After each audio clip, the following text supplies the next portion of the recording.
Nation Now. I'm Pradeep Nambiar. Nation Now, we talk about politics affecting the nation, Maharashtra and Mumbai. As they say in every system, there's a conflict between abiding law and arbitrary power. The test for every democracy. It stands or it falls according to its own choice, whether to give supremacy to the law or to the will of the people, whether to constitute a moral association maintained by duty or a physical one kept together by force. We have an esteemed guest in our studios today, Sanjay Thakur Sahab from the Bharatiya Janata Party. Sanjay Thakur Sahab, welcome to the show. Namaskar. And we love the new look of Sanjay Thakur Sahab. We love it. Gopal Tiwari ji, welcome to the show. Namaskar. Gopal ji, namaskar. And shortly we'll be joined by Ashok Yadav ji. Namaskar. Namaskar. From the Samajwadi Party.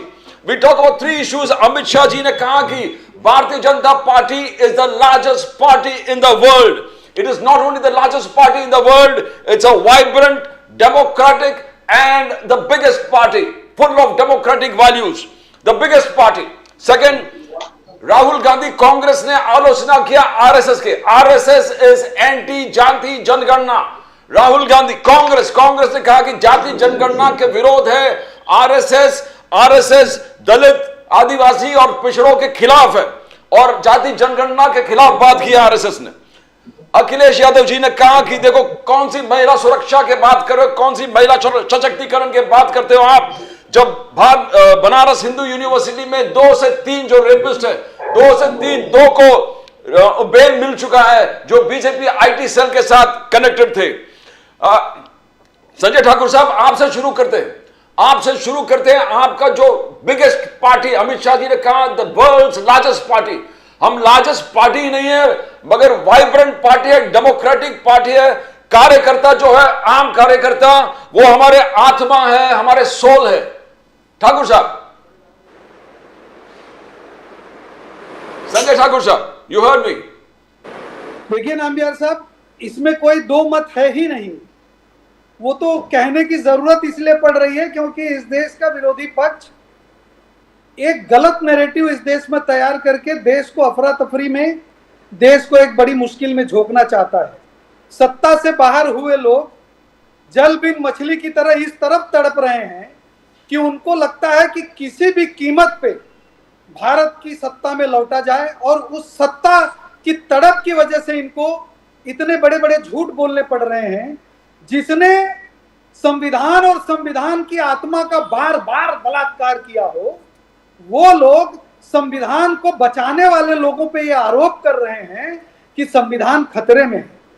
जिन लोगों ने कभी बाबा साहब के आदर्शों को माना ही नहीं, जिन लोगों ने कभी बाबा साहब अंबेडकर को माना ही नहीं, जिन लोगों ने कभी बाबा साहब अंबेडकर की बात को माना ही नहीं, वो लोग आज अपने आप को बाबा साहब अंबेडकर के वारिसदार बताने की कोशिश कर रहे हैं, जबकि उनको यह पता नहीं कि भारतीय जनता पार्टी और भारतीय जनता पार्टी की नीतियां बाबा साहब अंबेडकर के वारिसदार और उनकी वंशज की तरह काम कर रही हैं. और जब तक इस देश का आखिरी पंक्ति में बैठा हुआ व्यक्ति गरीबी की लड़ाई से बाहर नहीं आता, जब तक इस देश में आखिरी पंक्ति में बैठे हुए व्यक्ति को उसके जीवन की सारी सुविधाएं बहाल नहीं कर देता, तब तक भारतीय जनता पार्टी इस लक्ष्य को प्राप्त करने के लिए काम करता रहेगा.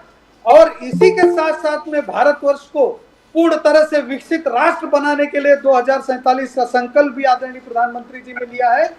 और यही कारण है कि हम लोगों को बार बार ये दोहराना पड़ता है कि, और इसमें कोई शक तो है ही नहीं कि हम पूरी दुनिया की सबसे बड़े राजनीतिक पार्टी हैं, सबसे बड़ी राजनीतिक दल हैं और सबसे बड़ा हमारा संगठन है. गोपाल तिवारी जी, आप, राहुल गांधी जी कांग्रेस ने कहा कि आरएसएस अगेंस्ट जाति जनगणना, आरएसएस जाति जनगणना के खिलाफ है, मगर आरएसएस ने कभी ये नहीं कहा. आरएसएस ने कहा कि पॉलिटिकली आप इसको एक्सप्लॉइट मत कीजिए जाति जनगणना के लिए, आप जाति जनगणना को सोशल वेलफेयर के लिए इस्तेमाल कीजिए. Now how are you saying that RSS is against Dalit, Adivasi और पिछड़े समाज के खिलाफ है आरएसएस? गोपाल तिवारी जी.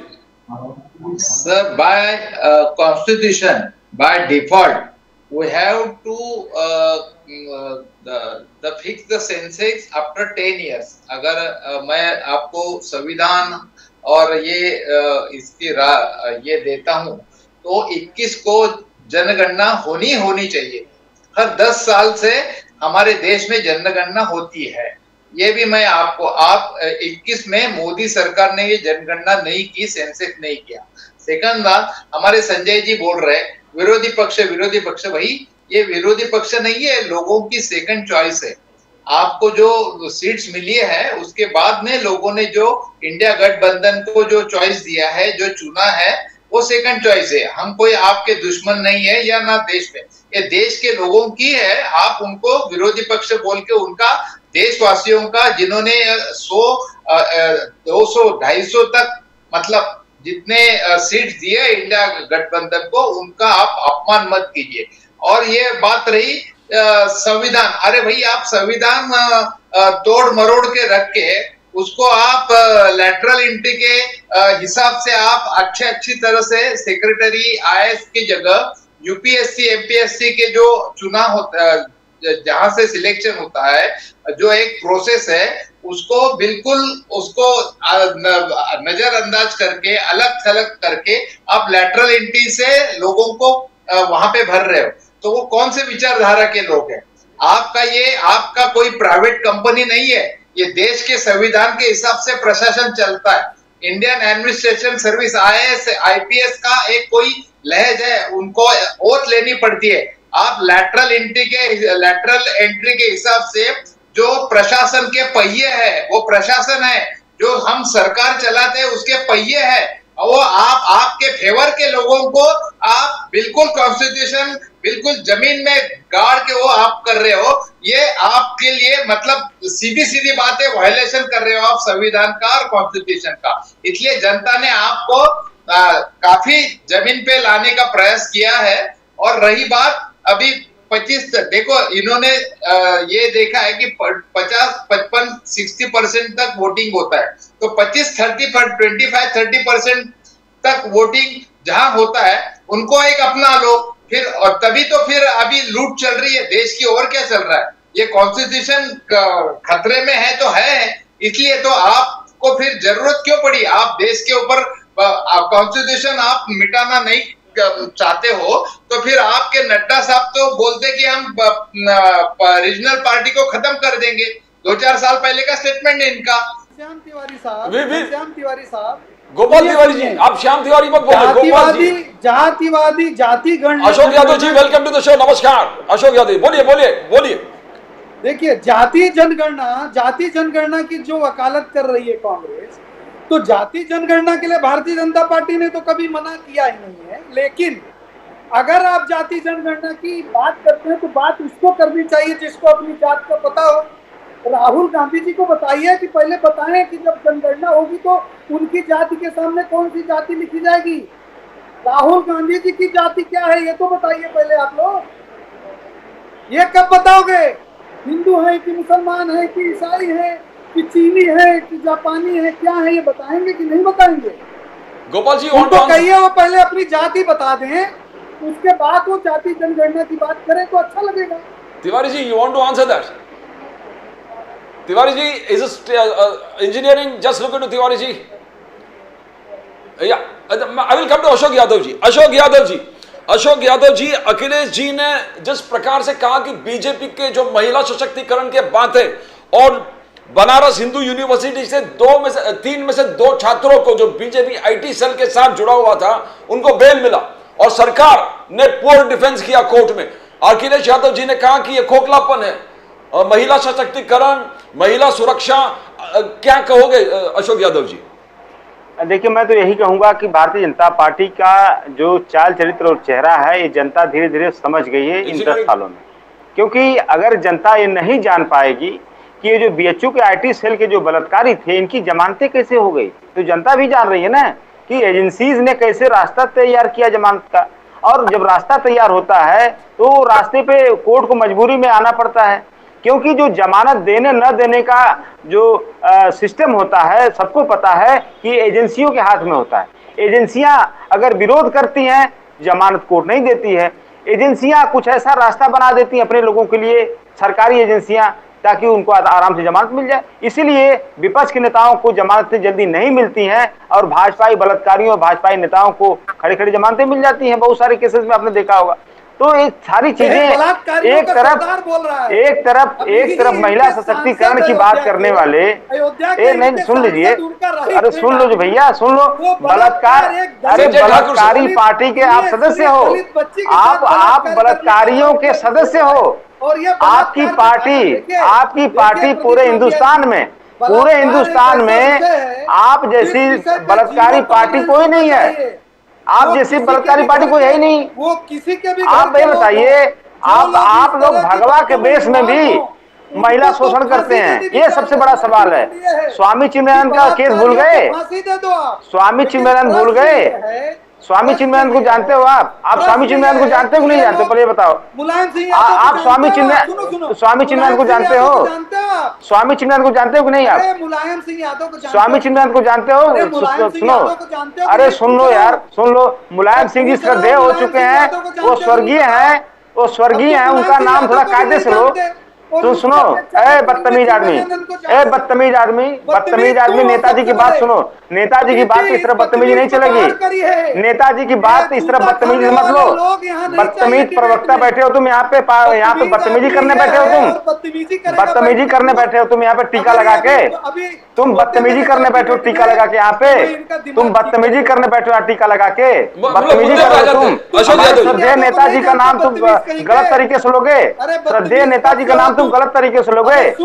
अबे सुन बदतमीज, तुम बदतमीज हो, तुम्हारी पार्टी बदतमीज हो, तुम भी बदतमीज, तुम्हारी पार्टी भी बदतमीज है। और तुम्हारे जैसे गालीबाजों से मैं डिबेट नहीं करता। अशोक जी, यादव जी, मुद्दे पर आ जाओ।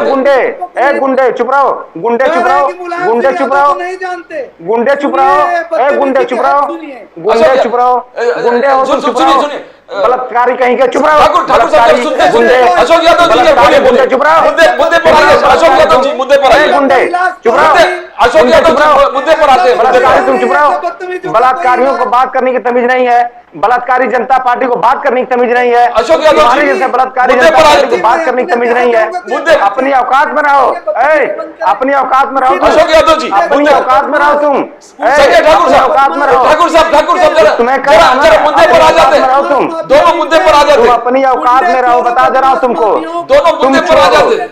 महिला सशक्तिकरण, महिला सुरक्षा, तुम सब हो। महिला सशक्तिकरण, तुम्हारे दल में सारे लोग ऐसे ही बैठे हैं। मुखिया बलात्कारी लोग हैं। तुम ऐसे बदतमीज लोगों को डिबेट में मुझे मत बुलाया करिए। अशोक यादव जी ऐसे बदतमीज लोगों की डिबेट में कृपया मुझे मत बुलाया करिए। संजय ठाकुर साहब जरा सुनिए ना। मैं इसको नहीं कर सकता। सुनिए, संजय ठाकुर साहब मैं सुनिए। ऐसे बदतमीज लोगों के साथ डिबेट नहीं कर सकता। दूसरे मैं ऐसे बदतमीज लोगों के शोर अशोक नहीं कर यादव जी सकता। आरएसएस, नहीं, इसकी ऑडियो डाउन करिए, नहीं तो मैं जा रहा हूँ। नहीं सुनिए, इस ठाकुर बेवकूफ की ऑडियो डाउन करिए, नहीं तो मैं जा रहा हूँ। संजय ठाकुर साहब, अशोक यादव, बेवकूफ की अशोक जी, बदतमीज आदमी की ऑडियो डाउन करिए, नहीं तो मैं अशोक जा रहा हूँ। यादव, इस बदतमीज आदमी की ऑडियो डाउन ठाकुर साहब, इस ठाकुर ऑडियो साहब डाउन करिए, तो मैं जा रहा ठाकुर हूँ। साहब इस बदतमीज की ऑडियो डाउन करिए। ठाकुर साहब इस बदतमीज आदमी की ऑडियो डाउन करिए। ठाकुर साहब, इस बदतमीज आदमी की ठाकुर ऑडियो डाउन साहब करिए। जरा 2 मिनट रुकिए ना। ठाकुर साहब जरा 2 मिनट रुकिए। कैसे गुंडों को आप बैठा लेते हो अपने शो पे? यादव जी, अशोक यादव जी, कैसे गुंडों को आप बैठा लेते हो? बोलिए ऐसे अशोक यादव गुंडों को आप जी, बैठा लेते हो? ऐसे बदतमीजों अशोक के साथ यादव मैं जी, डिबेट नहीं कर आप सकता। बोलिए ना। अशोक यादव जी, ऐसे गुंडों के साथ मैं डिबेट नहीं कर सकता। अशोक यादव जी, ऐसे गुंडों के साथ डिबेट कैसे होगा? अशोक यादव जी, ऐसे गुंडों के साथ डिबेट कराएंगे आप ऐसे गुंडों के साथ डिबेट कराएंगे?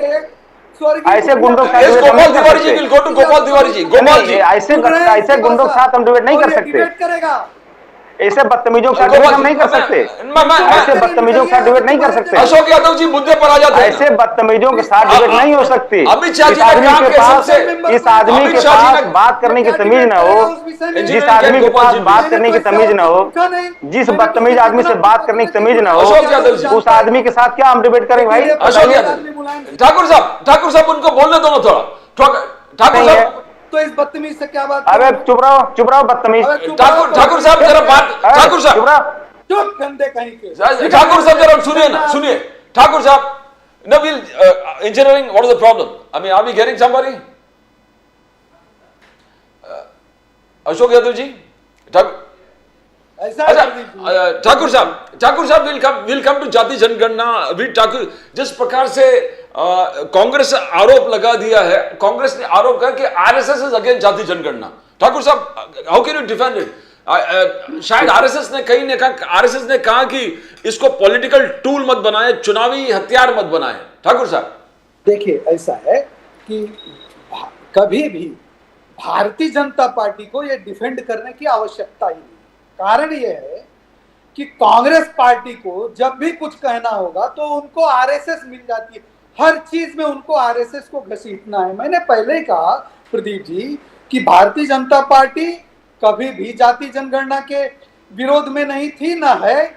और भारतीय जनता पार्टी ये कहती है कि अगर कांग्रेस के सर्वोच्च नेता और लोकसभा में विरोधी पक्ष नेता जाति जनगणना की वकालत करते हैं, तो जब जाति जनगणना की जाएगी तो राहुल गांधी जी की भी तो जाति पूछी जाएगी ना। तो उसका विरोध कांग्रेस क्यों करती है और राहुल गांधी जी क्यों करते हैं? जब जाति जनगणना करानी है तो राहुल गांधी जी पहले अपनी जाति बता दें। राहुल गांधी जी बता दें कि वो हिंदू हैं कि मुसलमान हैं कि ईसाई हैं कि जापानी हैं कि चाइनीज हैं कि टर्किश हैं, कौन है ये तो बताना पड़ेगा ना, कि इटालियन है। राहुल गांधी जी को ये बताना पड़ेगा। आप सीना ठोक के बता दीजिए आपकी जात क्या है और आप कहिए जाति जनगणना। बार बार भारतीय जनता पार्टी कर रही है कि करवाइए जनगणना, कोई दिक्कत नहीं है और करवाई जाएगी, और जाति जनगणना करवाइए। भारतीय जनता पार्टी कभी जाति जनगणना के विरोध में नहीं थी, लेकिन ये कांग्रेस इस तरह का भ्रम फैलाना चाहती है कि बीजेपी विरोध में है, आरएसएस विरोध में। अरे भाई, आरएसएस का क्या लेना देना है? आरएसएस तो एक एनजीओ है, आरएसएस कोई संवैधानिक संगठन तो है नहीं। आप देश की संवैधानिक संगठनों का विरोध करोगे, आप देश के संवैधानिक संस्थाओं के विरोध में बात करोगे, आप देश की संवैधानिक संविधान संस्थाओं के खिलाफ जनता के देश में मन में भ्रम पैदा करोगे, और वो भ्रम पैदा करने के बाद आप इस तरह का अगर गलत नैरेटिव चलाओगे, तो आप इस देश के हितैषी हो या आप इस देश में जातिवाद की आंधी में झोंक के इस देश को जलाना चाहते हो? क्या चाइना ने यही एजेंडा दिया है क्या आपको? क्या ये गोपाल तिवारी जी अशोक यादव जी यही एजेंडा दिया है क्या? क्या रहमान साहब ने यही एजेंडा दिया है क्या आपको? क्या यूनुस साहब जो एजेंट अभी बैठे हैं बांग्लादेश में, उन्होंने यही एजेंडा दिया है क्या आपको? क्यों आप लोग देश की आत्मा को आप लोग इस तरह से घायल करना चाहते हो? मैं ये पूछना चाह रहा हूं पंडित जी से। ना जस्ट कम टू महाराष्ट्र में जिस प्रकार से कल जोड़ो आंदोलन हुआ, एमवीए ने किस प्रकार से विरोध किया, शरद पवार जी, उद्धव ठाकरे जी, नाना पाटोले और पूरे कांग्रेस के फौज, तो ये क्या कहते हैं? और शरद पवार जी का स्टेटमेंट जो है कि आई विल नॉट रेस्ट अंटिल आई पूरे जब महायुति के सरकार को गिरा के अपने सरकार जब तक नहीं लाकर मैं चैन के नींद नहीं सोऊंगा, मैं लगातार संघर्ष करता रहूंगा। How do you see that? कल का यात्रा जिस प्रकार से मोदी जी ने अपोलोजाइज किया था, मोदी जी ने कहा कि आराध्य देवत है हमारे, he is our God, Chhatrapati सिर्फ नाम ही नहीं हमारे देवत है। तो ठाकुर साहब कैसे देखते? उसके बावजूद अपोलॉजी नहीं, सीएम भी जाना चाहिए, डिप्टी सीएम भी इस्तीफा देना चाहिए, स्टैंड एमवीए का कैसे देखते हो आप ठाकुर साहब? देखिए नामबियार साहब, जब भारत का सर्वोच्च नागरिक, भारत की संवैधानिक व्यवस्था का जो सुप्रीमो है, जब वो आके खुले मन से साफ दिल से माफी मांग लेते हैं, इसका मतलब है कि वो चरित्र दोहरा नहीं, उनका मन साफ है, बिना इस बात की परवाह किए हुए कि हमको इसके क्या नुकसान होंगे, क्या फायदे होंगे।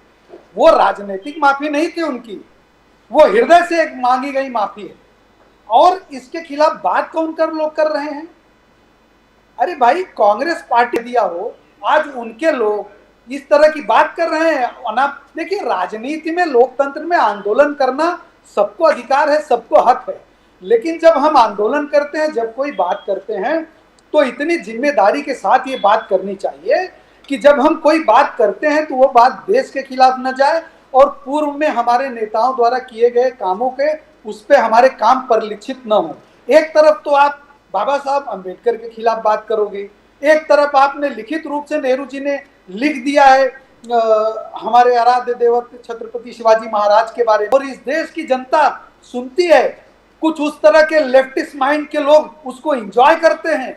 आप सोचिए कितना दर्द भरी ये बात है कि देश के जो लोग, जिन लोगों ने अपना सर्वोच्च निछावर कर दिया हो इस देश के लिए, जिन लोगों के हमारे आराध्य देवता, हम इसलिए नहीं कहते शिवाजी महाराज को, इसलिए कहते होता शायद हिंदुस्तान का नक्शा ही जैसा दिखता है आपको वैसा ना होता। और ऐसे महान चरित्र के बारे में नेहरू जी लिख देते हैं कि लुटेरे थे। आप सोचिए, और आज वोट की राजनीति के खातिर उनके वंशज बात करिए जिससे देश की जनता कन्विंस हो। आपकी कथनी और करनी में अंतर है, आपको उसको सीधा करना पड़ेगा। पिछले 10-12 साल में भी आप जो है 100 के आंकड़े पे नहीं पहुंचे हो, और हम लगातार इस देश की सेवा कर रहे हैं, फिर भी अकेले अपने दम पे भारतीय जनता पार्टी अगर 240 के आंकड़े पर है, इसका अर्थ अखिलेश यादव जी ने जिस प्रकार से कहा, दो चीज उन्होंने कहा कि बनारस हिंदू यूनिवर्सिटी के 2 से 3 छात्रा जो बीजेपी इस प्रकार से क्राइम्स अगेंस्ट वुमेन के बारे में बात किए और इतने आसानी से 2 लोग को बेल मिलता है, तो एक प्रश्न खड़ा कर दिया है अखिलेश यादव जी ने। उन्होंने कहा कि व्हाट्स हैपनिंग, सिस्टम है, बेल देना ना देना ये सरकार का काम नहीं होता है, ये जुडिशरी का काम है, जुडिशियल सिस्टम का काम है। जहां तक बात यह है कि योगी जी प्रोटेक्ट करने में कामयाब है कि नहीं, काचित हमारी माताएं बहनें किस शासन में अपने आप को महसूस करती हैं। योगी जी ने अपना सब कुछ झोंक दिया है हमारी माताओं और बहनों को सुरक्षित करने के लिए, एक बात। दूसरी बात, भारतीय जनता पार्टी के नेताओं में 100 के 100% सही लोग हो सकते हैं, क्योंकि ये लोग हम में और आप में से ही कुछ लोग हैं। और पूरे देश में सरकारें चाहे जिसकी हो, पूरे प्रदेश में आम तौर पे इस तरह की घटनाएं बार बार प्रकाश में आ रही हैं, जो घटनाएं हृदय को द्रवित करने वाली हैं, दुखी करने वाली हैं, डूब मरने वाली हैं। और इसीलिए हम लोग बार बार इस बात की वकालत कर रहे हैं कि इस तरह की घटनाएं जब हो, घटनाओं में जो लोग भी साबित पाए जाते हैं उन लोगों को फांसी दे दी जाए। एक सभ्य समाज में, एक आज के नवयुग में और 21वीं सदी के भारत में ऐसे लोगों के लिए कोई स्थान हो। हर प्रदेश का नेतृत्व तो इस बात से आम सहमति रखता है, लेकिन अब ये बेल कैसे हो गई, क्या हो गई, ये आप भी वकील हैं, आप जानते हैं। ये दोषी है, फंसाया गया है, या वो लोग किसी तरह से लोगों को, सिस्टम को, कि कोई भी सरकार बेल नहीं देती है। आप जानते हैं कि जुडिशियल सिस्टम और कोर्ट बेल देता है, और भाड़ा करके दोषियों को फांसी की सजा दी जानी चाहिए। बिल्कुल 0 टॉलरेंस होना चाहिए, और इसको बिल्कुल भी किसी कीमत पे माफ नहीं किया जाना चाहिए। Thakur sahab, Ashok Yadav ji is gone off, Gopal Tiwari ji is getting connected, थोड़ी देर में आ जाएंगे। पुणे में थोड़ा उनके लाइट के प्रॉब्लम हो गया है। और बट अखिलेश यादव जी ने जो दूसरा अहम मुद्दा उठाया है कि अन्याय का bulldozer politics of Yogi Adityanath ji, बोले ये बुलडोजर क्रिमिनल्स पे, तो बोले supreme court has pulled up, that is Akhilesh Yadav ji ने आज ट्वीट करके कहा supreme court has pulled up the Yogi government की अन्याय का बुलडोजर से बड़ा होता है न्याय का तराजू। तो क्या आपका बुलडोजर सिर्फ माइनॉरिटीज पे चलता है ना, एंड पीपल, तो how is the bulldozer politics against only Muslims? तो ये एक बहुत बड़ा विषय, ये बुलडोजर पॉलिटिक्स के बारे में आपका क्या राय है? देखिए ऐसा है नामबियार साहब कि अखिलेश यादव का ऐसी बातें करना स्वाभाविक है, क्योंकि अखिलेश यादव, समाजवादी पार्टी और अखिलेश यादव की सरकारों ने माफियाओं को प्रश्रय दिया, लैंडलॉर्ड्स को प्रश्रय दिया, जिन लोगों ने जमीन हथियाए कब्जा किए ऐसे लोगों को प्रश्रय दिया। और जब अनधिकृत कब्जे वाली जमीनों पे सरकार का बुलडोजर चल रहा है, तो सबसे ज्यादा फर्क समाजवादी पार्टी को पड़ रहा है, क्योंकि इसमें संलिप्त सबसे ज्यादा समाजवादी पार्टी के नेता, विधायक, सांसद हैं, पूर्व के समाजवादी पार्टी के मंत्री हैं, और समाजवादी पार्टी के मुखिया की उसमें हिस्सेदारी है। समाजवादी की पार्टी के मुखिया की अगर इसमें हिस्सेदारी ना होती तो आय से अधिक संपत्ति का मामला अभी भी समाजवादी पार्टी के मुखिया अखिलेश सिंह यादव पे बरकरार ही है। देश के बाहर दूसरे देशों में जाके समाजवादी पार्टी के मुखिया जब आइलैंड खरीदते रहते हैं, होटल रिसोर्ट खरीद रहे हैं, तो न इनके पिताजी ने कोई बिजनेस किया, इनके पिताजी तो टीचर थे और पढ़ाई करने के बाद ये भी सीधे आ गए राजनीति में। इन्होंने जिससे विवाह किया अपनी पत्नी को सीधे राजनीति में ले लिया। इनके पूरे खानदान में चाचा, भतीजे, मामा, मामी, मौसेरे भाई सब राजनीति में हैं। इन लोगों ने कोई व्यापार तो किया नहीं, तो कहां से इतनी संपत्ति आ गई है इन लोगों के पास? ये उसी भ्रष्टाचार, उसी अवैध जमीन कब्जे और उसी माफिया तंत्र का पैसा है। अब सबसे ज्यादा एक्शन के बाद दर्द भी इन्हीं लोगों को हो रहा है, तो ये छटपटा रहे हैं। पार्टनरशिप में आवक कम हो गई है, पार्टनरशिप में इनकम कम हो गई है, तो पैसे आएंगे नहीं। तो ये स्वाभाविक है अखिलेश यादव की इस तरह की बातें करना। गोपाल तिवारी रही बात माइनॉरिटीज की, 1 मिनट आखिरी बात खत्म। हाँ बोलिए बोलिए। तो माइनॉरिटीज के विषय में जो इनका कहना है, तो अगर सरकार के मन में कोई विद्वेष की भावना होती तो आज तक केंद्र सरकार के जितने भी कार्यक्रम थे उसमें, चाहे वो जनधन योजना रही हो, चाहे कोरोना के समय में राशन का वितरण रहा हो, चाहे शौचालय देने की बात रही हो, चाहे गरीब घरकुल योजना में घर देने की बात रही हो, उसमें आप लाभार्थियों की लिस्ट उठा के देखेंगे तो हमारे मुसलमान भाई भी बराबर के अनुपात में उपस्थित हैं।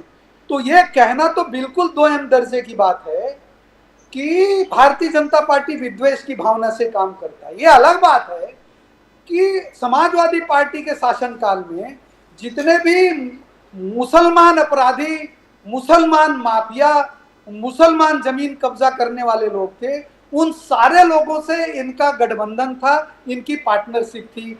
तो एक्शन भी उन्हीं लोगों के पास ज्यादा हुआ है, तो जो एक्शन टेकन लिस्ट है उसमें इनके नाम ज्यादा हो सकते हैं, इसलिए वो इस तरह की बात कर सकते हैं। और मैं आपसे क्षमा चाहता हूँ, आपसे क्षमा इसलिए चाहता हूँ कि आपके समाजवादी पार्टी के जो प्रवक्ता भाग के गए हैं, मैंने कुछ नहीं कहा, मैंने सिर्फ ये कहा कि आप मुलायम सिंह यादव को जानते हो, मुलायम सिंह यादव को जानते हो, और उन्होंने कहा मैं नहीं जानता। जो पार्टी का संस्थापक है उसको आप नहीं जानते और पार्टी की तरफ से डिबेट करने आए हो, क्योंकि वो जानते थे कि मैं अगली बात क्या कहने वाला हूँ। मुलायम सिंह यादव के अपने क्या वक्तव्य थे, मुलायम सिंह यादव के अपने क्या विचार थे महिला सुरक्षा पे और रेप के मामलों पे, वो जानते थे मैं उस बात पे आऊंगा, उसका उनके पास जवाब नहीं था, इसलिए भाग गए। जाने दीजिए, आज कोई बात नहीं, गालियां पड़ गई, कोई बात नहीं, कोई नहीं, आप है ना, आप और गोपाल जी है, Gopal Tiwari ji will come to Maharashtra politics. Prime minister Modi ji के अपॉलॉजी के बाद भी गोपाल जी उन्होंने कहा कि हमारे लिए सिर्फ नाम ही नहीं दैवत है, छत्रपति शिवाजी महाराज दैवत है।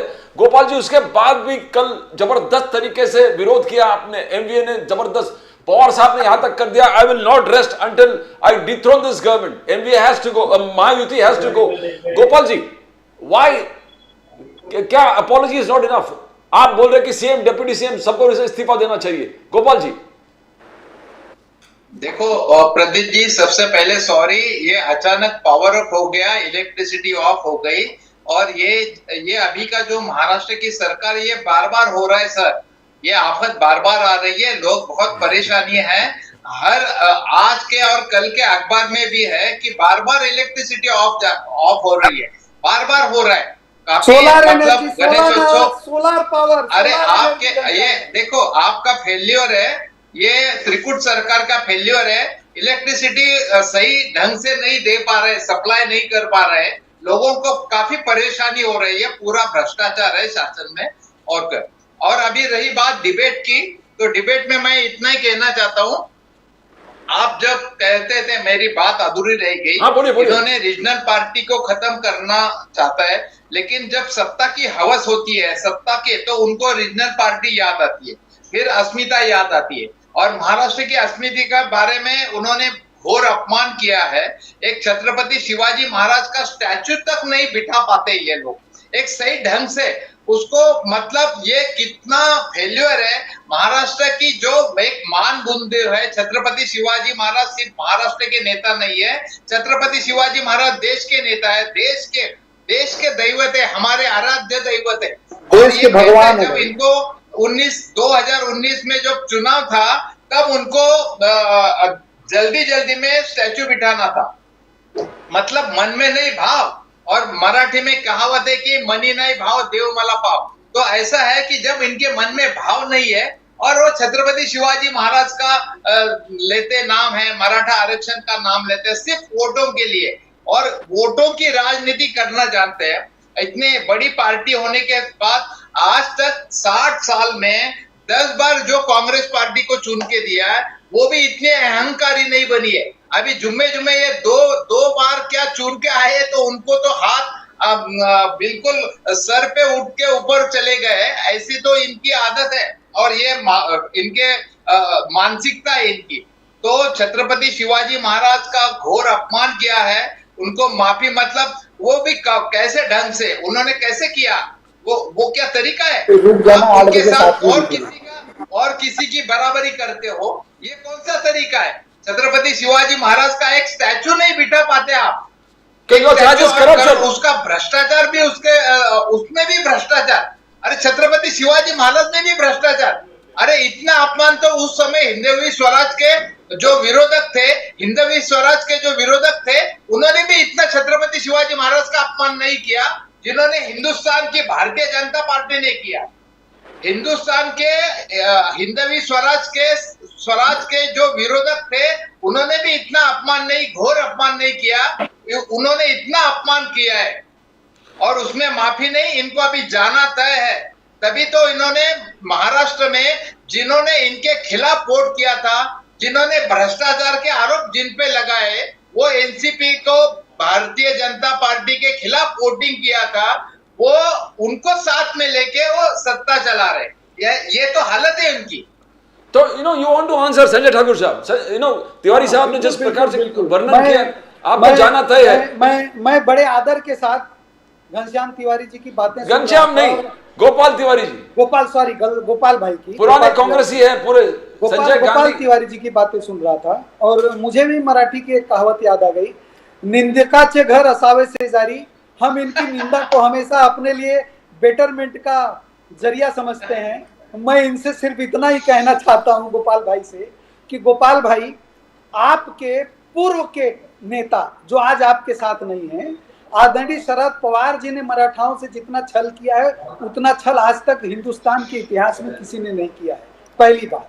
दूसरी बात, जब शिवाजी महाराज हमारे देवता थे, देवता हैं, देवता रहेंगे। हम तो मानते हैं कि शिवाजी महाराज ना होते तो शायद हम लोगों को भी अपना खतना करवा लेना पड़ा होता और हिंदुस्तान में सनातन संस्कृति समाप्त हो गई होती। हिंदुस्तान का आज का जो नक्शा है वो नक्शा भी ना होता। लेकिन घड़ियाली आंसू अच्छे नहीं लगते गोपाल भाई। ये घड़ियाली आंसू जो आपके हैं ना, ये चुनाव के लिए हैं। आपको पता है ना, नेहरू जी ने लुटेरा कहा है शिवाजी महाराज को, ये तो आप जानते हैं। और नेहरू जी लिखते हैं कि शिवाजी महाराज लुटेरे थे, और आज आप लोग फायदा लेने के लिए आप उसमें क्रेडिट लेना चाहते हैं। देखिए, भारत देश के प्रधानमंत्री ने हाथ जोड़ के माफी मांगी है। भारतीय जनता पार्टी शर्मिंदा है, भारत देश की सरकार शर्मिंदा है, प्रधानमंत्री शर्मिंदा है, हम सब शर्मिंदा हैं। और ये बिल्कुल ऐसा नहीं होना चाहिए था, लेकिन ऐसा हुआ है। लेकिन स्वीकार करने के लिए भी साहस चाहिए और सच्चा मन चाहिए। लेकिन हम सच्चे मन से आपको कहते हैं कि हम लोग शिवाजी महाराज के भक्त थे, भक्त हैं, और हम लोग सही में उनकी पूजा करते हैं, उनको भगवान मानते हैं। आपकी तरह घड़ियाली आंसू नहीं बहाते कि हमारा नेता कहे कि वो लुटेरे थे और आज हमको फायदा लेना है तो हम उनके नाम पे वोट लेने के लिए घड़ियाली आंसू बहा रहे हैं। इस देश में मराठाओं के साथ अत्याचार आप लोग कर रहे हो, ओबीसी लोगों के साथ अत्याचार आप लोग कर रहे हो। आप बताइए, आप जनगणना की मांग कर रहे हो जातिगत, आप थे नहीं तो मैं यही कह रहा था। आपके सर्वोच्च नेता, विरोधी पक्ष के नेता राहुल गांधी जी जातिगत जनगणना की बात करते हैं, लेकिन अपनी जात क्यों नहीं बताते हैं कि क्या है वो, हिंदू है, मुसलमान है, क्रिश्चियन, सिख है, ईसाई है, क्या है, नेपाली है, चाइनीज है, जापानी है, टर्किश है कि इटालियन है। कुछ तो बताना पड़ेगा ना उनको। वो पहले अपनी जाति बताएं, उसके बाद वो जाति जनगणना की बात करें। रही बात भारतीय जनता पार्टी की, तो भारतीय जनता पार्टी ने कभी भी जाति जनगणना का विरोध नहीं किया है। आदरणीय अमित शाह जी ने बार बार कहा है कि हम लोग जाति जनगणना कराएंगे। भारतीय जनता पार्टी उसके विरोध में बिल्कुल भी नहीं। तिवारी जी बोलिए, बोलिए। गोपाल जी, आप हाथ उठा रहे थे। सर बहुत ही सीधा साधा सवाल है। इतना तो समझ चाहिए, जब जातिगत जनगणना होगी तो सोनिया गांधी, राहुल गांधी के घर पे भी कोई अफसर जाएगा, उनका भी फॉर्म लेके भरा जाएगा, उनमें उनकी भी जो जाति है वो डिस्क्लोज होगी। इसमें इतना तलतलाने की कोई बात नहीं है ना। अगर जातिगत जनगणना तो गोपाल भाई, लेकिन इतनी छुपाने वाली भी तो बात कोई नहीं है ना। इतनी कौन सी बड़ी बात है कि छुपाना पड़ रहा है आप लोगों को? सीना ठोक के क्यों नहीं बोलते? बिल्कुल हम जनेऊधारी कौन है? हम जनेऊधारी हिंदू नहीं है। आप लोग सीना ठोक के क्यों नहीं बोल पा रहे हैं कि हम राजनीतिक पर्यटन करने नहीं आते? हम कुर्ते के ऊपर जनेऊ जो पहन के घूमते हैं वो झूठा नहीं है। गोपाल तिवारी जी द्वारा अभिमंत्रित करके दिया हुआ जनेऊ है, जिसको हम लोग 12 महीना पहनते हैं। और जब शौच क्रिया में जाते हैं तो जनेऊ को अपने कान पे चढ़ा के जाते हैं, ये क्यों नहीं कहते आप लोग? क्या दिक्कत है गोपाल भाई? सुनो सुनो सुनो सुनो ठाकुर जी, आपको बिल्कुल जाति का फोबिया हो गया है। अगर इतना है तो जातिगत जनगणना कीजिए, दूध का दूध पानी का पानी हो जाएगा। उनके घर पे जाइए, अफसर भेजिए, सब कुछ हो जाएगा। संविधान से ऊपर ना आप हो ना मैं हूं। बस जो सेंसेक्स उसमें 10 साल से किया जाना चाहिए वो आपने किया नहीं, ये भी वास्तवता भरी बात है। दूसरी बात है, नेहरू जी के बारे में बोल रहे थे अभी। आज के इसमें देखो, देवेंद्र फडणवीस का स्टेटमेंट है, देवेंद्र फडणवीस का स्टेटमेंट है। इसमें उन्होंने मराठी में क्या कहा है बोलो, की महाराजांची सूरत लुटली नव्हती। उन्होंने कहा महाराजांची सूरत लुटली नव्हती, तर महाराजांनी स्वराज्याचा खजिना योग्य त्या लोकांकडून घेण्यासाठी आक्रमण केले होते। व्हॉट नॉनसेन्स, आक्रमण केले होते, त्या लोकांकडनं स्वराज्याचा खजिना घेण्यासाठी आक्रमण केले होते। ये मतलब क्या है? और अरे ये शब्द छल है और क्या। और जो रही बात पंडित नेहरू जी की, जो नेहरू जी ने अपने जेल में था और आजादी के लिए गए थे, आजादी के लिए आपके कौन से नेता जेल में गए, ये आप ही संशोधन कीजिए और प्रदीप नंबियार जी को बताइए आजादी के में आपका क्या रोल था, वो भी है। या ब्रिटिशों के तलवे कौन छट रहा था, ये भी बताइए। आजादी में आपका क्या योगदान था, वो भी बताइए। पंडित नेहरू आजादी के लिए 11 साल तक जेल में रहे और 11 साल सुनिए सुनिए सुनिए, अरे सुनने की हिम्मत रखिए। फिर आप ये देखो, ये मतलब नहीं प्रदीप जी, बोलिए बोलिए। अगर उनको बोलने दीजिए या तो फिर मैं बोलूं। आप बोलिए ना, सुन रहे हैं ना, उसका आपके बात बोलेंगे। तो उनको सच्चाई सुनने की हिम्मत रखिए ना। अगर फडणवीस ये कहते हैं की महाराजांची सूरत लुटली नव्हती, तर त्यांच्या स्वराज्याचा खजिना घेण्यासाठी त्यांनी आक्रमण केले होते, और मतलब क्या। और पंडित नेहरू जी ने अगर कहा है तो उन्होंने जेल में रहते हुए किताब लिखी है, और डिस्कवरी ऑफ इंडिया की 2nd एडिशन में जब उन्होंने जेल में था, उनके पास रेफरेंस नहीं थे, लेकिन उन्होंने जेल में अपना जीवन कुछ अच्छे काम के लिए बिताया था, वो किताब तो लिखी। और जेल का इनका कोई नाता नहीं, ना इन्होंने कभी आजादी के लिए कोई सजा भुगती हो। तो उस दौरान, उसके बाद 1936 में देवगिरीकर और श्री प्रकाश के लिए उन्होंने 3 मई 1936 में लेटर लिखा था पंडित नेहरू ने, और ये संदर्भ की जानकारी मांगी थी, और उसके बाद 2nd एडिशन में उन्होंने अपडेट किया था। अरे मेरे भाई, और वो आजादी उस समय कितने साल पुराना इतिहास था शिवाजी महाराज का, आप जानते हो तो हिसाब लगाइए कितने सालों के बाद उन्होंने अपनी आस्था रखी। उसका जो इतिहास के बारे में डिस्कवरी ऑफ इंडिया में उसका जो भी है नॉलेज है, जो डिस्कवरी ऑफ इंडिया में लेना चाहा, उसके बाद में 2nd एडिशन में उसको करेक्शन किया।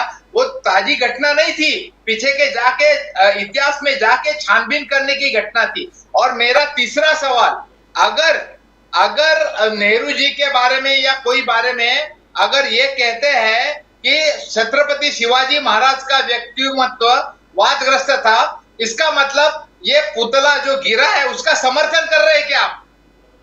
अगर कोई भी बोलते हैं तो इसका समर्थन कर रहे हैं क्या आप? ये आरोप के पीछे आप छिप रहे हो, और नेहरू का नाम लेके उसके पीछे छिप के आप उसका समर्थन कर रहे हैं क्या? समझ गया, समर्थन कर रहे हैं आप? अब बोलूं मैं जब ये छत्रपति शिवाजी महाराज की मूर्ति गिर गई, उसका समर्थन कर रहे हो क्या आप? मेरे को पहले सवाल इसका दीजिए आप मेरे को।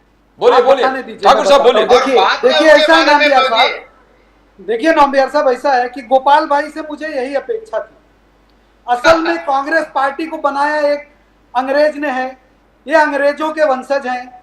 अंग्रेजों ने भी चौरा चौरी कांड जो हुआ आजादी की लड़ाई में, हमारे देश के जो सपूत थे जब लड़ रहे थे, चौरा चौरी कांड को भी अंग्रेजों ने लूट ही बताई थी।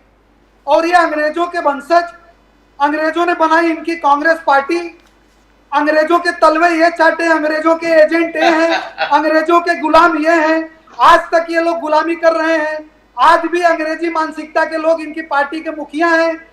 भारत देश के बाहर से आयातित होकर लोग कांग्रेस के राष्ट्रीय अध्यक्ष बनते हैं, उसके बावजूद भी ये उसी मानसिकता से ग्रसित लोग थे। तो जैसे अंग्रेजों ने आजादी के समय में चौरा चौरी की घटना को लूट का कांड अंग्रेजी शासन ने बताया था, उसी तरह से नेहरू जी ने भी हमारे महाराज को लुटेरा ही बताया था।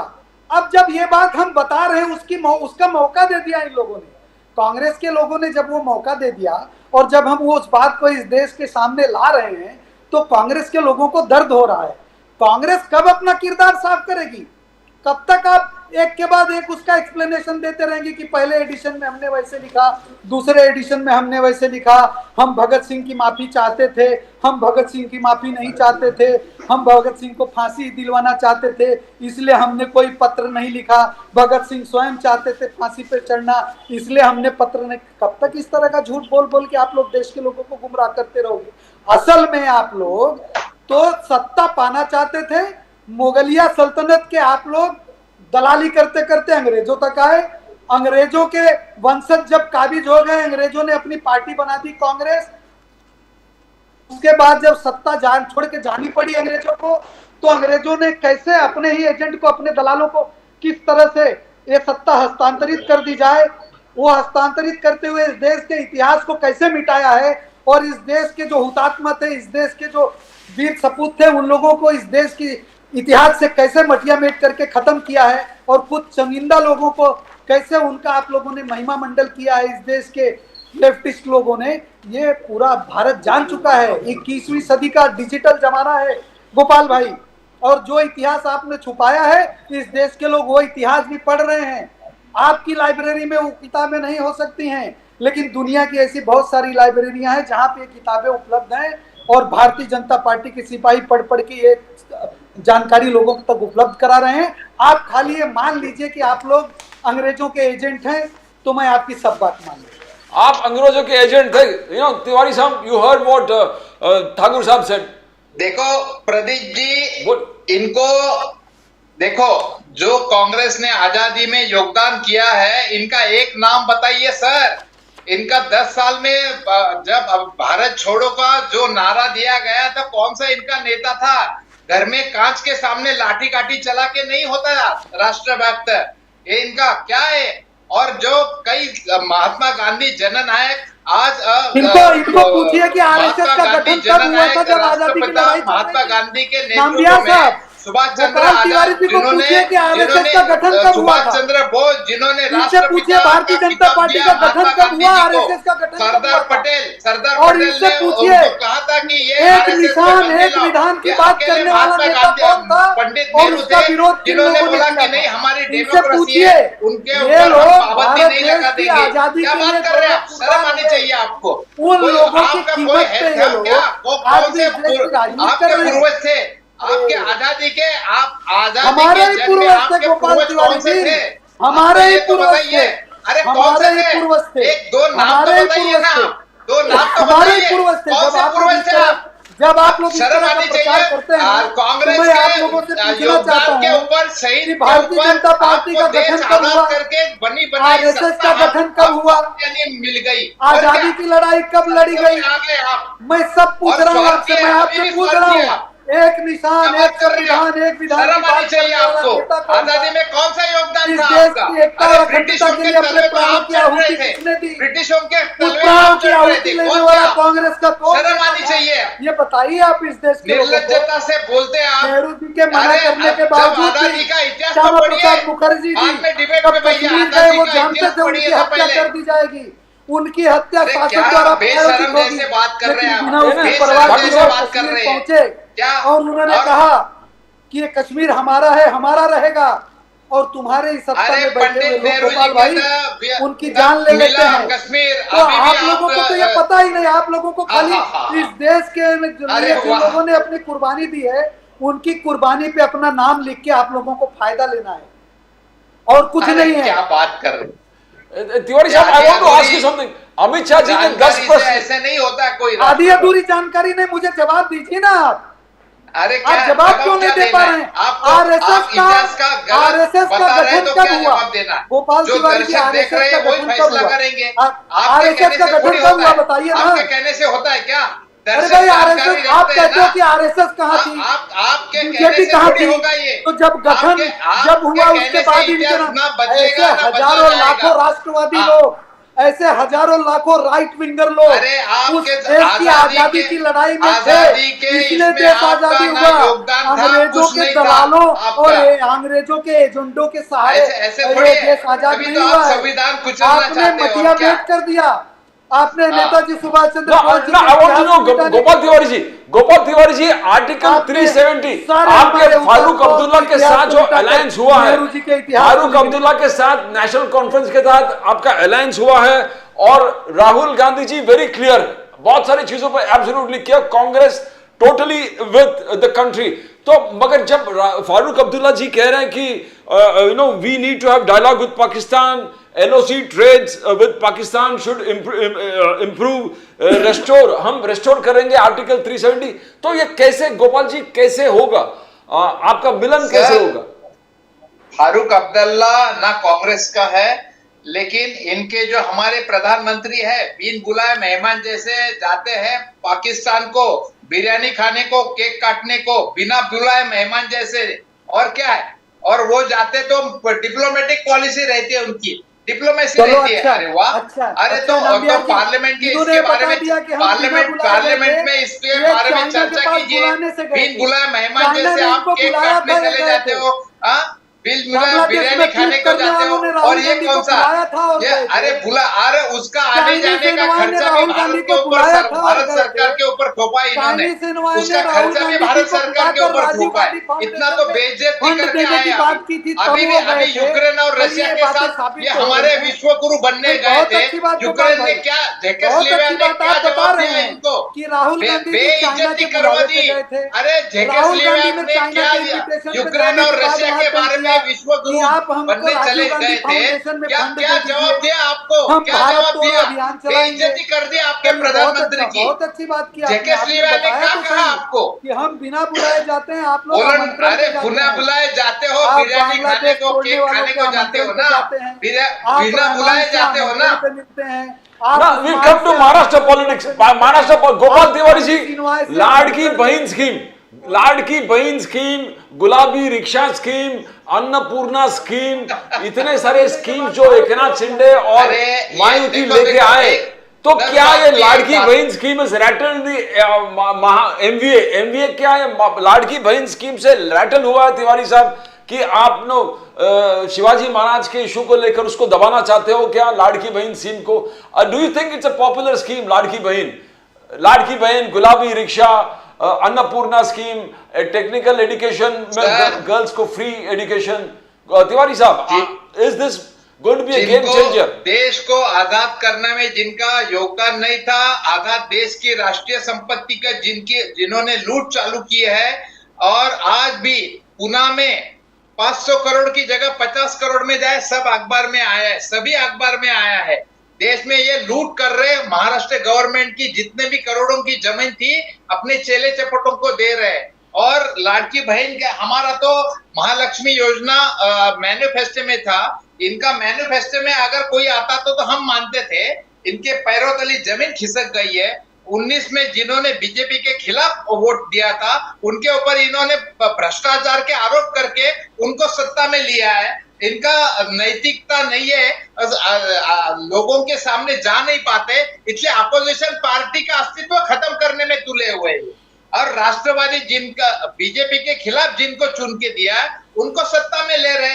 और 70,000 करोड़ का जो आरोप हमारे देश के प्रधानमंत्री लगा रहे, शर्म आनी चाहिए उनको, और उनको ही साथ में लेके सत्ता चला रही है। क्या है? अच्छा गोपाल भाई, और ये कौन सा तरीका है गोपाल भाई? और जो भी भ्रष्टाचार से गोपाल भाई बिल्कुल डूबे हुए हैं, गोपाल भाई और ये चाहते हैं कि भाई देश के लूट करके अपने सत्ता पे बने रहना चाहते हैं, अनैतिकता से सत्ता पे बने रहते थे। गोपाल भाई, और कुछ नहीं मेरे है। एक प्रश्न इनको- का उत्तर दे दीजिए, खाली एक प्रश्न अरे का क्या उत्तर प्रश्न का उत्तर दिए? हमारे 10 प्रश्न का उत्तर दीजिए नहीं, पहले एक आप। प्रश्न, खाली आपने एक प्रश्न। छत्रपति शिवाजी महाराज का घोर एक अपमान प्रश्न किया का है। उत्तर दीजिए। महाराष्ट्र की अस्मिता धूल में मिलाई है भाई, आपने। एक पत्र और का कौन सी उत्तर- आपकी नैतिकता भी चलिए नहीं है? ठीक है। छत्रपति मैं मान शिवाजी लेता महाराज हूं कि का आप नाम मेरा एक लेने प्रश्न भी की नहीं आपकी सुनना चाहते। नैतिकता नहीं है बिल्कुल। मैं क्या मान बात कर लेता रहे हूं हैं कि आप मेरा एक ठाकुर साहब उनको कंप्लीट, ठाकुर साहब उनको कंप्लीट करने दीजिए ना, फिर 2 मिनट रुकिए ना। प्रदीप जी, ये मेरा एक भी प्रश्न सुनना नहीं चाहते। उसकी मैं मूर्ति 2 मिनट रुकिए ना ठाकुर साहब, वो बोलेंगे ना, और उनसे उसके बोल के खत्म होने उसके दो। जवाब उससे दिए। आप ये तो- मेरा एक प्रश्न देखो, भी आपकी सुनना नहीं क्वालिटी चाहते। की जानकारी नहीं है आपके, मतलब आपका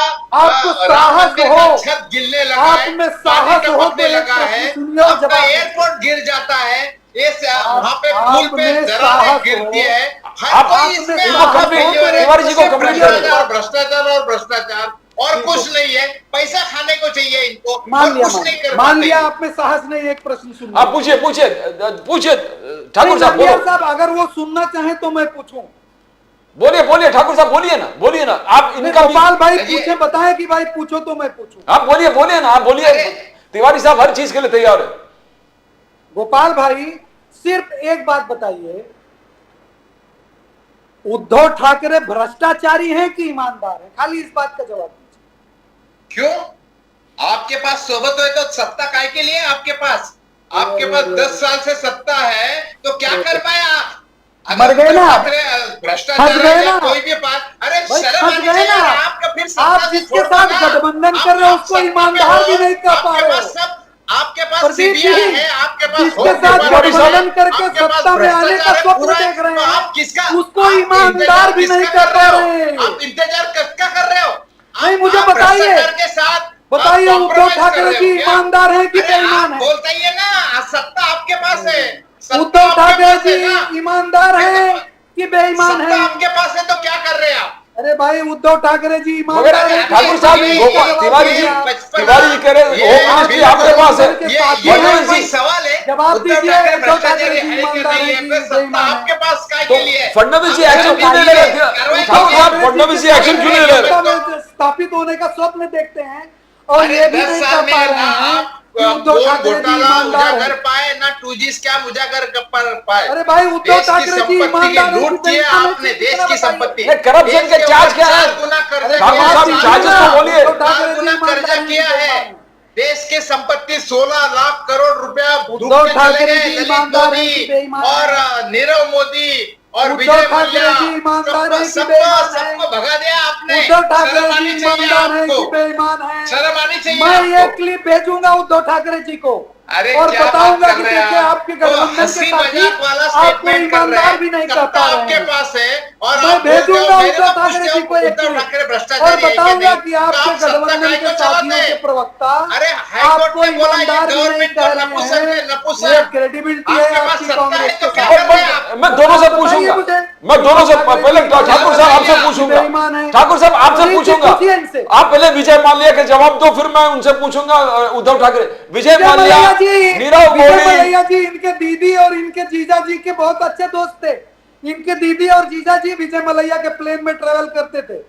प्रियंका गांधी वाड्रा तो और आप वाड्रा जाने विजय कैसे मल्ल्या दिया? के प्लेन में अरे विजय चौकीदार मल्ल्या ने के जाने टिकट कैसे लेके दिया? विजय मल्ल्या के चौकीदार चोर है ना? दोस्त थे और चौकीदार उनके क्या साथ कर रहा ट्रेवल है? करते थे। बता चौकीदार ने दिया। जाने अभी कैसे दिया बताइए, इन सबको? बताइए चौकीदार ने उद्धव जाने ठाकरे जी कैसे दिया ईमानदार इन हैं कि सबको? बेईमान हैं?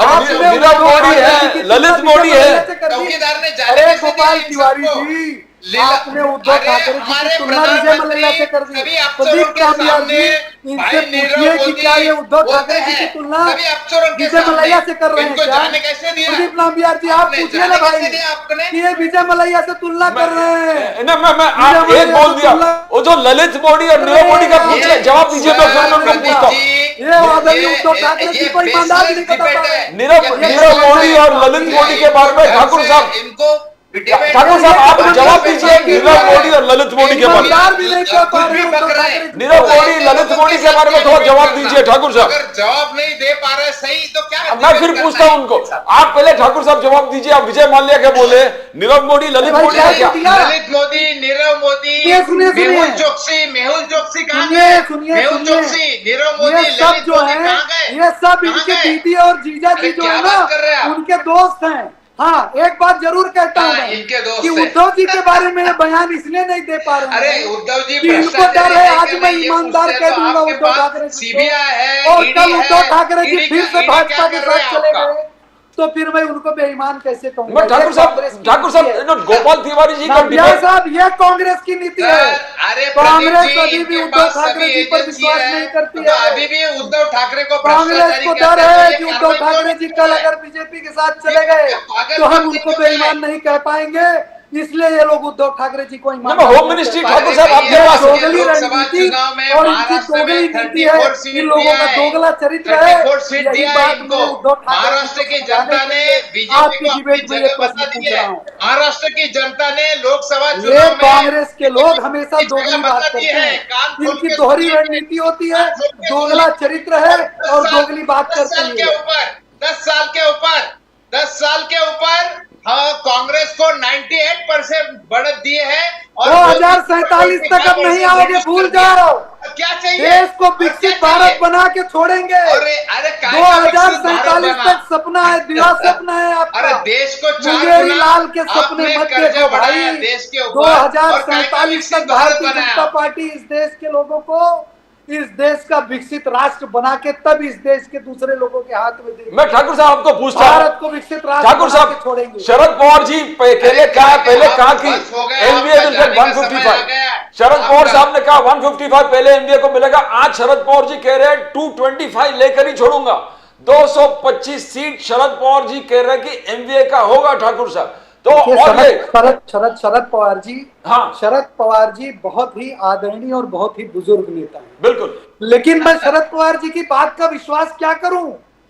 जिस शरद पवार जी ने सोनिया गांधी पर विदेशी होने का, सोनिया गांधी के लोगों पर भ्रष्टाचारी होने का आरोप लगाकर कांग्रेस से बाहर चले गए, वही शरद पवार जी आज फिर जाके कांग्रेस से कंधे से कंधा मिला के बैठ गए, तो मैं शरद पवार जी की किस बात का विश्वास करूं बताइए? शरद पवार जी कितने विश्वसनीय हैं? शरद पवार जी बड़े राजनीतिज्ञ हो सकते हैं, लेकिन राजनीति में शरद पवार जी की विश्वसनीयता 0 है।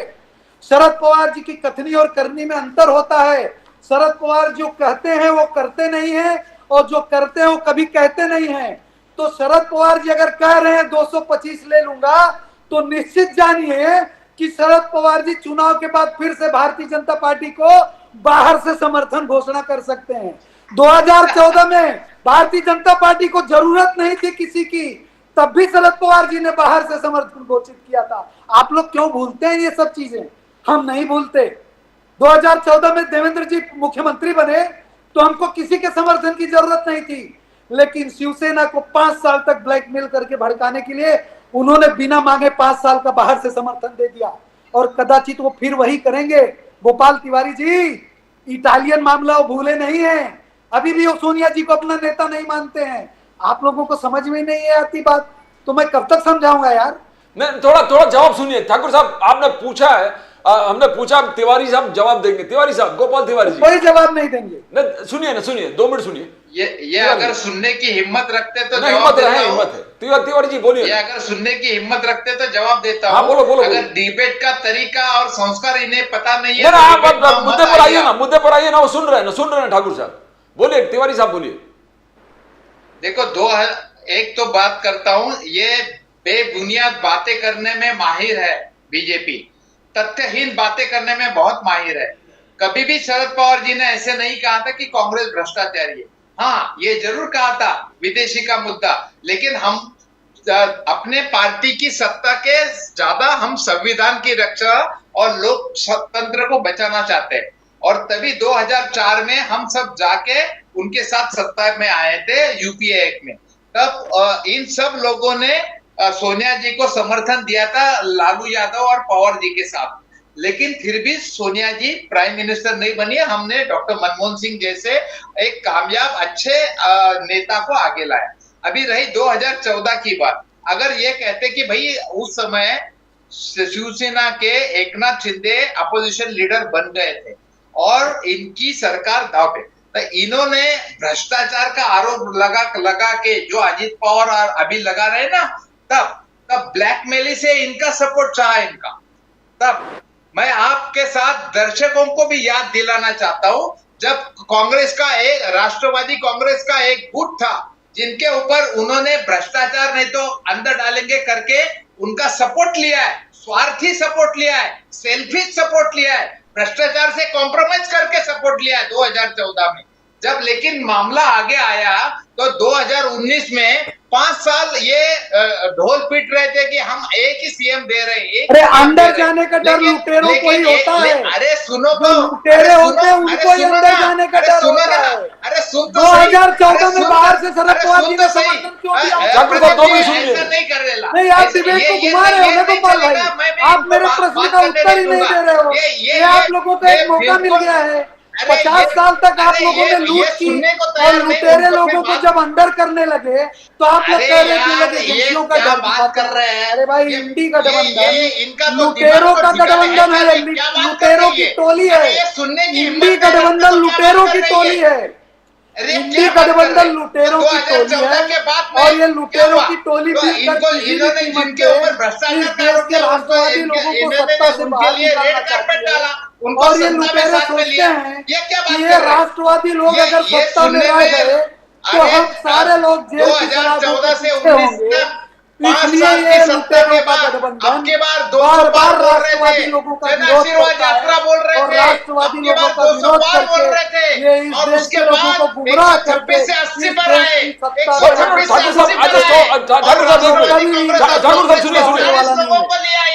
ना पीछे बहुत सारे इलेक्शन 40 लोगों को लिया है। लुटेरों की टोली है इंडी गठबंधन। परिवार तोड़ के दूसरी की पार्टी तोड़ के वो तो बाला साहब के विचारों से समझौता कर लिया। उद्धव जी ने बाला साहब ठाकरे के विचारों से समझौता कर लिया। इसलिए सच्चे बाला साहब ठाकरे के विचारों के जो रक्षक थे उन लोगों ने उद्धव ठाकरे का दामन छोड़ दिया। 126 से 80 पर आए थे। पूजनी बाला साहब ठाकरे के विचारों की रक्षा करने के लिए पूजनी बाला साहब ठाकरे के विचारों की रक्षा करने के लिए बाला साहब ठाकरे की विचारों की रक्षा करने के लिए एकनाथ शिंदे जी और उनके साथियों ने उद्धव ठाकरे जी का साथ छोड़ दिया। उद्धव ठाकरे जी का साथ We come to the final. Uddhav Thackeray 20 साल आपके साथ थे। उद्धव ठाकरे जी ने बाला साहब ठाकरे की हो रहा है। आपके पास सभी संस्था है। बाला साहब ने कहा था कि जिस दिन कांग्रेस का समर्थन करने की नौबत आएगी, मैं कांग्रेस का समर्थन करने आएगी शिवसेना नाम की दुकान बंद कर देगा। The final word, Gopal ji, what's going to happen? 2 साल में क्या आपने 2 महीने में कहा कि we are going to come back. Gopal ji, are you going to come back in Maharashtra Vidhan Sabha? Is the Congress going to come back? Gopal ji, Congress is going to come back. उसमें debate करने में कोई नहीं है। ऐसे बेतुकी बातें में, झूठ बातें में ऐसे लोगों से आप बुलाते मत जाओ, नहीं तो हम नहीं आएंगे। ऐसे ये डिबेट का तरीका नहीं जानते, जो जवाब नहीं दे सकते वो इसी तरह। Gopal ji, is the Congress coming back to power in Maharashtra? बिल्कुल आएगी। हम महाविकास आघाड़ी की सरकार आएगी। अच्छे रिपोर्ट है, तभी तो इन्होंने 2047 तक कुछ नहीं होने वाला। नहीं किए हरियाणा के साथ इलेक्शन 2047 तक कुछ नहीं होने वाला। अरे इनको पहले तले जीवन खिसक गई है। हरियाणा 2047 तक कुछ नहीं होने वाला। अगर बाय डिफॉल्ट इलेक्शन, अरे इलेक्शन कमीशन के ऊपर भी ये प्रभाव डाल रही है। Thank you so much. Thank you so much. We come to the end of the debate. By election declare करना चाहिए था ना आप। गोपाल भाई, गोपाल तिवारी जी, थैंक यू सो मच। कर रहे हो ठाकुर साहब, संजय ठाकुर साहब, थैंक यू सो मच। कर रहे हो। गोपाल जी, संतुलन बनाए रखिए, डिक्लेरेशन थोड़ी तो शर्म करो। Gopal ji, thank you so much. Thank you so much Gopal. Sanjay Thakur sahab, thank you so much for coming to the end of the show. Gopal Tiwari, thank you so much for being on the show. Thank you so much. We enjoyed your talk. We enjoyed your talk. अगले बार. We enjoyed your talk. Yes. As we always end with the preamble to the Constitution.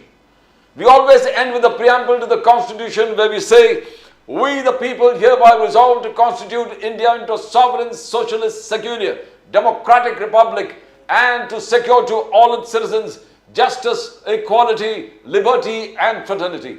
Justice is social, economic and political. Equality is equality before the law and equal protection of rights. When we talk about liberty, we talk about freedom of speech, expression, faith, worship and belief, and the right to life, liberty and pursuit of happiness. When we talk about equality, we talk about fraternity, we talk about eternal brotherhood, believing in the territorial and political integrity of the nation. As we always say, you can always click on to subscribe to Nation Now. Subscribe to Nation Now by clicking on those buttons. You get the latest updates from Nation Now. And as we always say, it is the fundamental duty of all political parties to come together to protect the pillars of the Constitution, to secure the pillars of the Constitution. Because if the Constitution survives, when the Constitution survives, the nation survives, the people of the Republic survives. That's all from Pradeep Nambiar. Nation Now will come again with more news affecting the nation, Maharashtra and Mumbai. Till then, it's bye for now.